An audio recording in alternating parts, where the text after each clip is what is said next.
ప్రేక్షకులకు నమస్కారం. ADN news TV మనదర్శి మన local channel. ADN news TV ప్రేక్షకులకు నమస్కారం. వార్తలు చదువుతుంది మీ ప్రసన్నారాం. దర్శి మండల రెవెన్యూ కార్యాలయంలో ERO Koneru Rangarao, committee special deputy collector S Varakumar అధ్యక్షతన రాజకీయ పార్టీల ప్రతినిధులతో సమావేశం జరిగింది.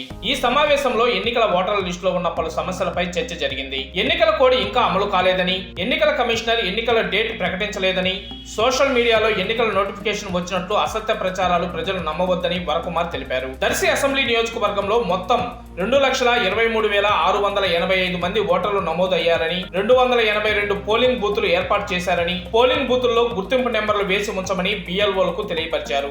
ఓటు హక్కు అర్హత గలవారు, ఓటు హక్కు పొందని వారు ఎన్నికల సమయానికి 10 రోజుల ముందు వరకు దరఖాస్తు పెట్టుకోవచ్చని ఆయన అన్నారు.